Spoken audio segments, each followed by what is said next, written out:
I love Bob's Burgers. The relatable characters, the fart humor, the burgers, what's not to love? And after cooking and eating every single burger in the Bob's Burgers burger book, I kinda wanted to keep going. As I cooked through the cookbook for my 3-part video series on this channel, my husband and I invented a couple joke burgers of our own, to varying degrees of success. We had a few more burger ideas that didn't make it into those videos, so I thought I'd make them into their own series. In this video, I'll be showing you 3 of our original joke burgers: the Stop, Pop, and Roll burger, the Butt of the Joke burger, and Burger Tuesday. Just as I did in my videos about the cookbook, we will assign each burger a rating from 0 to 5, where 5 is life-changing, 4 is very good, 3 is good, would make again, 2 is good but probably wouldn't make again, 1 is okay, and 0 is bad. Will they be as good as Bob's Burgers? Will there be enough butt references for Tina and Jean? Stick around and find out in part 1 of our Bob's Burgers style burgers.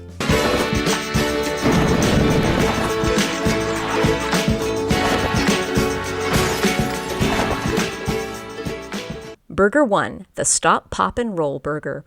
My husband came up with the name and concept for this burger. His inspiration? Jalapeno poppers. If you don't know what jalapeno poppers are, I'm very sorry. They are fresh jalapenos cut in half, hollowed out, and filled with a mixture of cream cheese, cheddar cheese, and bacon bits. They are then breaded and deep fried. I made my own jalapeno poppers from scratch, since I like playing life on hard mode, and this is actually a batch I made a month ago and froze for later use. I figure most home cooks aren't extra enough to make their poppers from scratch, and you can always buy these in the frozen section of most grocery stores anyway, so I'm not showing how to make the poppers themselves in this video, but if you want me to, let me know and I can do so in a future video. Anyway, cook a few slices of bacon and set those aside. Then, in the bacon grease, fry up a couple burger patties, which would have fit better if I'd remembered to use my square cast iron skillet instead of my round one. It's all good, they shrink later. Flip them after a couple minutes, top each with a slice of cheddar, and cover to let the cheese melt. Meanwhile, bring a small pot of peanut oil to 350 degrees to fry the jalapeno poppers. You can cook the homemade or store-bought version directly from frozen, and it only takes a few minutes. If you cook these too long, these will burst and ooze with molten cream cheese, so watch them carefully. Fry until golden brown and drain on paper towels for a minute or 2. To build your burger, apply some sauce to your toasted buns. The sauce consists of a 1/4 cup of mayo, the juice of 1 lime, a tablespoon minced cilantro, 1/8 of a teaspoon of salt, a 1/2 teaspoon black pepper, and a 1/2 teaspoon of sugar. This is enough sauce for 4 burgers, by the way. Top the cheeseburger patty with bacon. I'm using 1 1/2 pieces cut in half here. Top that with 2 plump, crispy, golden jalapeno poppers, then sauce the other bun, add some minced white onions, some pickled jalapenos, squish that top bun on, and serve with a few jalapeno poppers and a little extra sauce if you're feeling frisky. It is recording! Okay, my knees, oh god. And we have the Stop, Pop, and Roll burger. Okay, it is really hard to film while deep frying things, just by the way, FYI. Okay. So, a jalapeno-themed burger that my husband came up with, and I have high hopes for this. I think it's going to be, as the Brits would say, naughty. They often say that about indulgent, sinful food, what we would say in America. Anyway, let's try this. I'm going to try to eat a part of the popper that doesn't have stem in it.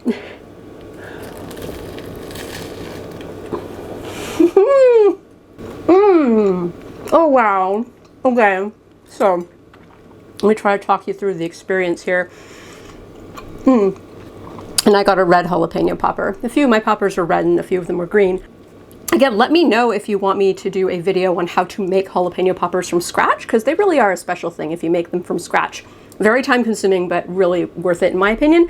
Okay, so you got like the juicy, indulgent cheeseburger part, right? Ooey gooey, fatty, sinful, naughty, as they would say. But then on top of that, you have the crisp of the bacon and the crisp of the popper. And the gush, the pleasant gush of molten cream cheese, cheddar cheese, bacon spiced filling of the popper. And then right now, I'm getting, it was a stroke of genius. I literally came up with it last night. To add the pickled jalapenos too. I am so glad I did. That acidity and punch from the pickled jalapeno is great, and it's also nice to have just a little more heat. For me, this is not like at all a spicy burger. And then the cooling lime cilantro mayo spread. The bite that I had just now, without any popper in it, it was still amazing. The lime cilantro mayo spread on its own, I think it's a great burger sauce, especially if you're doing a richer burger like this one. Let me try also, just for science. Usually when I make poppers, we just eat them plain because they're delicious, but I'm going to try it in this sauce that I made because I think it'll be good.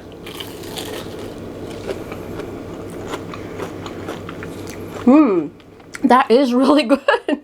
It's counterintuitive to do like a mayonnaise-based sauce with something that's deep fried and filled with cheese, but the richness and that acid and that little bit of sugar that I put in there, oh my god, this is so indulgent. I'm going to go take a big nap after I finish eating this, but this is so good. My husband and I loved this burger every bit as much as we thought we would. We each gave it a 4. Burger number 2, the butt of the joke burger. If you're a fan of Bob's Burgers, you'll know that Tina loves butts. It's called butt loose. Touching butts had been banned. She grabbed Jimmy Jr.'s butt. Everyone began to touch each other's butts. So we decided to honor Tina with this butt of the joke burger. All of the ingredients have something to do with butts. The patty is made of rump roast. Yes, as in it's a cow's butt. I cut it into cubes and froze it for an hour to make it easier to grind in my food processor. But while the meat was freezing, I prepped another butt-related ingredient, button mushrooms. And these are by far the biggest button mushrooms I have ever seen in my entire life. Anyway, slice those up and saute them with some salt and pepper. Once the mushrooms have reduced and taken on a little color, add some butter and a little minced garlic. Set them aside for later.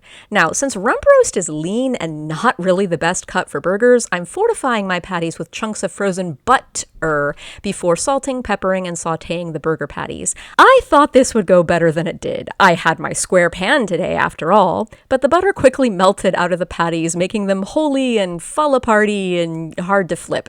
But I soldiered on, covered the flip patties with some grated Asiago cheese and the sauteed mushrooms from earlier. Meanwhile, I toasted some hot buns in some butter. Buns. To build the burger, I put down some butter lettuce, the cheeseburger patty with mushrooms, and I topped it with the other hot bun. I used ketchup and mustard for condiments. Even though they have nothing to do with butts, I felt the burger would need some balance. The butt of the joke burger. The joke is that it is falling apart because you saw what happened. I don't have to explain it. Okay, let me just eat it before it completely falls apart. It's a little saltier than I expected. I think I over-seasoned it to my taste a little bit. If you love mushrooms, you'll like this. Yeah, the butter flavor is really coming through, despite the fact that most of it just kind of leached out of the patty as it was cooking. The butter flavor really is coming through and I'm liking it. I don't think I even got any ketchup and mustard in that bite. Let me get another one.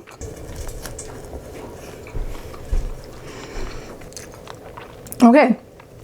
Yeah, it's extremely squishy and messy. I usually toast my buns in the toaster instead of on the skillet, kind of like you're supposed to for a better burger. I don't know, because they get all squishy and pillowy like this. I guess people like this, but I don't like my burger to be completely disintegrated by the time I get to the end of it, and that's probably what's going to happen to this one. It's very tasty. This is the first time I've ever had Asiago cheese in a burger, and I don't eat Asiago cheese very often, just in general, and it's nice. It's kind of like in this burger at least, melted, it feels sort of like a cross between Swiss and a hard cheese like Pecorino or Romano or Parm or something. Yeah, it's kind of basic in that, a mushroom cheeseburger is something my husband and I tend to enjoy regularly anyway. Honestly, the round, it's not too bad. I think because I hand ground it and I formed it kind of loosely and the butter gave it pockets of looseness.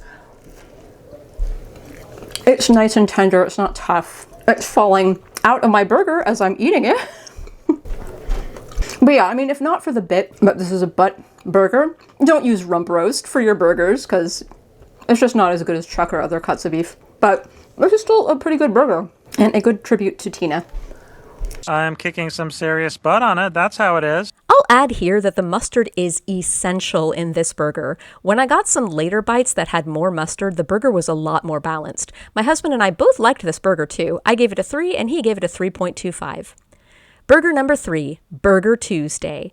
I was going to do a more complicated burger for the last one in this block, but one of the ingredients was so bougie I couldn't find it despite going to 3 different stores, so I settled on a simpler idea we had instead. white people tacos as a burger. You'll need everything you see here, the basic stuff white people put on their crispy tacos: shredded lettuce, avocado, minced white onion, black olives, cheese, and tomato. First, make your pico de gallo. Mix diced tomatoes with white onion, jalapeno, and cilantro. I'm using red jalapeno here because it's what I happen to have, but by all means use green. Add a little salt, the juice of a lime, and stir to combine. Done! Next, I'm taking the leftover burger sauce from the Stop, Pop, and Roll burger and adding a little minced jalapeno to that as well. Now prepare your patties. Coat them liberally with taco seasoning and saute in some oil for a couple minutes before flipping and topping with cheese. I'm using cheddar here because it's what I had, but the Mexican blend, in air quotes, would be ideal. To build your burger, put some mayo lime cilantro spread on a toasted bun.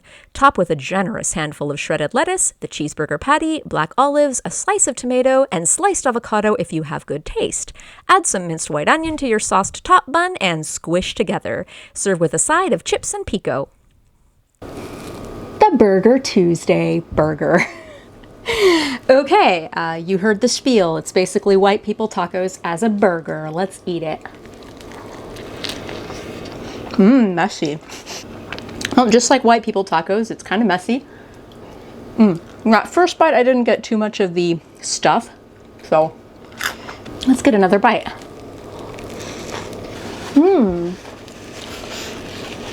Just that bite of tortilla chip that I had just now with the burger really made the whole thing feel like white people tacos. Yeah, it's so nice and moist. I know people don't like that word. I like the word moist. Between the avocado and the tomato, it's just so rich. Well, the avocado makes it rich. The crema dressing makes it nice and rich. I think that was a good move. I don't think this would work very well with ketchup and mustard. Now that bite, that had no tortilla chip in it whatsoever, but I swear it tasted like taco. It tasted like it had tortilla chip in it, and I think it's because of the taco seasoning. It is really giving white people taco vibes. This is tasty. It's not too strong either. It's quite subtle. Like, I was worried that the taco seasoning would be like too strong or not strong enough, but it seems like I hit the Goldilocks spot. Yeah, if you have had white people tacos before, this is basically the experience. It's like softer, of course, because you don't have the crunch of the tortilla chips, but you can always just, you know, that's what these are for on the side. I'm gonna have it with a little pico, as Paul Hollywood would say, pico de gallo. You've got a pico de gallo, which is basically a salsa. Oh, and with that pico and the chips on the side, it really gives Taco Tuesday vibes. Yeah, this is delightful. It's a bit messy. But as I said, white people tacos are also messy. And it's indulgent from the cheese and the mayonnaise sauce and the beef and everything, but the tomato and the lettuce and the avocado too bring a lot of brightness to this burger, and the lime. It's just a very well balanced burger. I don't feel gross eating this. This is my breakfast, actually, real talk. And I don't feel gross eating that, so it's great. My husband and I were both satisfied with this burger, but only enough to give it a 2.5. At the end of the day, we'd rather just have tacos. So that was part 1. These burgers were on the simple side, but we had a pretty strong showing so far. If all goes according to plan, part 2 should be up in a couple months. This video was brought to you by the following: Aditya, Anna, Britta, Crinkum, Data Fox, Gina F, Gina S, Honey Badgers, Jamie, Jocelyn, Matthew, Mihir, Morgan, Veda, and Veet Fafo. You shut your butt. No, you shut your butt! My butt is shut.